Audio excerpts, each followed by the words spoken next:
સમાચારોમાં સૌપ્રથમ વાત કરીએ બિહારની રાજનીતિને લઈને અત્યાર સુધીમાં સૌથી મોટા સમાચાર મળી રહ્યા છે।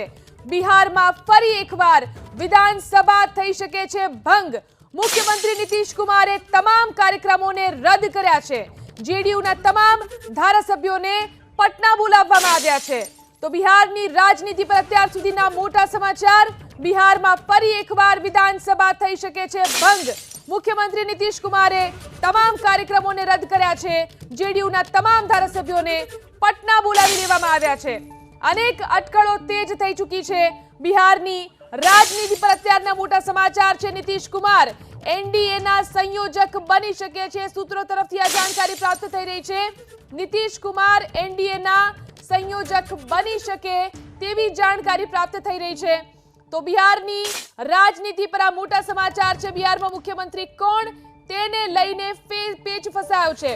જેડીયુ અને ભાજપ વચ્ચે માત્ર મુખ્યમંત્રી પદને લઈ અને પેચ ફસાયેલો છે। આ વિશે વધુ જાણકારી મેળવીએ। વરિષ્ઠ संवाददाता विकास भदौड़िया अपनी साथ फोन लाइन थी जुड़ाया है। विकास जी, क्या चल रहा है अभी बिहार की राजनीति में?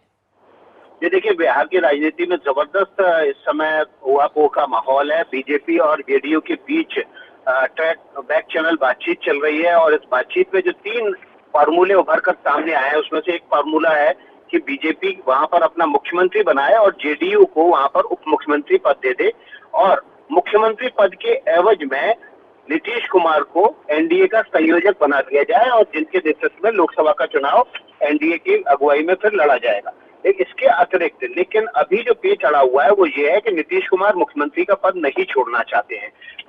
वे मुख्यमंत्री बने रहना चाहते हैं। उसके एवज में वो चाहे विधानसभा भंग करके विधानसभा लोकसभा चुनाव में एक साथ जाना पड़े उसके लिए भी तैयार है और फिर भविष्य में मुख्यमंत्री कौन हो ये विधायकों की संख्या के आधार पर तय हो, ऐसी बातचीत चल रही है। लेकिन इसके अतिरिक्त एक तीसरा जो फार्मूला है वो ये है कि विधानसभा भंग कर दी जाए तुरंत ही और ऐसी सूरत में केयर टेकर मुख्यमंत्री बने रहे नीतीश कुमार और जो शासन प्रशासन है एक तरह से अप्रत्यक्ष रूप से गवर्नर के जरिए वो बीजेपी के हाथ में आ जाए। तो ऐसी सूरत में बीजेपी और नीतीश कुमार दोनों की जो बातचीत है, दोनों जो चाहते हैं वो निष्कर्ष पर भी पहुंच सकते हैं। लेकिन अभी ये बातचीत लगातार जारी है। सभी विधायकों को जेडीयू ने पटना पहुंचने के लिए कह दिया है।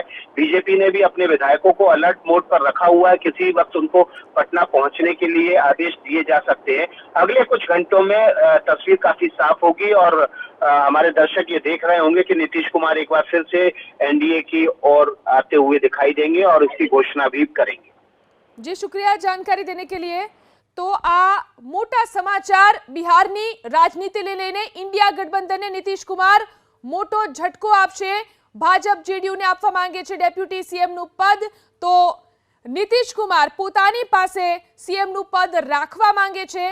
બિહારમાં ફરી એકવાર વિધાનસભા ભંગ થઈ શકે છે। આ મોટા સમાચાર બિહારની રાજનીતિને લઈને જલ્દી જ સ્પષ્ટ થશે આખું ચિત્ર, પરંતુ અત્યારે જે પેચ ફસાયો છે બિહારમાં મુખ્યમંત્રી કોણ તેને લઈને આ પેચ ફસાયેલો છે। જેડીયુ અને ભાજપ વચ્ચે માત્ર મુખ્યમંત્રી પદને લઈને પેચ।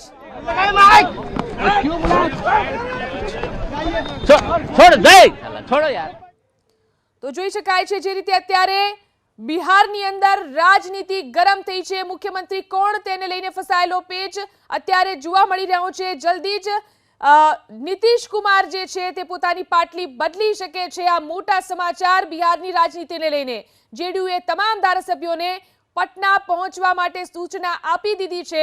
બિહારમાં સરકાર બનાવવા માટે ભાજપે ખેલ પાડ્યો છે।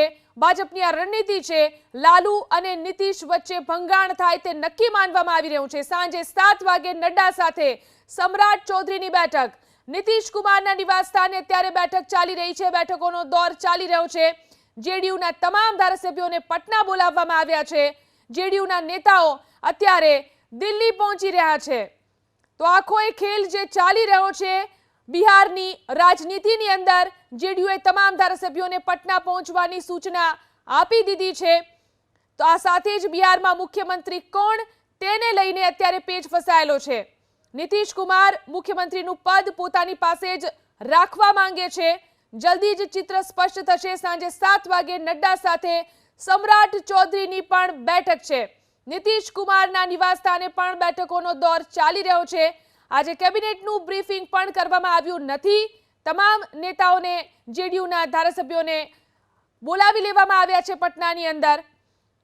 તો અત્યારે બિહારની રાજનીતિની અંદર મોટો ખળભળાટ ચાલી રહ્યો છે। જેડીયુના નેતા કેસી ત્યાગી થોડા સમયની અંદર દિલ્હી પહોંચશે। સમ્રાટ ચૌધરીની સાથે કેસી ત્યાગી દિલ્હી પહોંચી રહ્યા છે। તો ભાજપની જે રણનીતિ છે, સાંજે 7 વાગે નડ્ડા સાથે સમ્રાટ ચૌધરીની બેઠક છે। આ બેઠક બાદ ઘણું બધું સ્પષ્ટ થઈ શકે છે। નીતિશ કુમારના નિવાસસ્થાને પણ અત્યારે બેઠકોનો દોર ચાલી રહ્યો છે। નીતિશ કુમાર એનડીએના સંયોજક બની શકે છે, આ જાણકારી સૂત્રો તરફથી મળી રહી છે। જેડીયુના નેતાઓ અત્યારે દિલ્હી પહોંચી રહ્યા છે। તો જેડીયુ પોતાની પાસે મુખ્યમંત્રીનું પદ રાખવા માંગે છે। મુખ્યમંત્રી પદ પર નીતિશ કુમાર પોતે બની રહે તે માટેના પ્રયત્નો ચાલુ છે।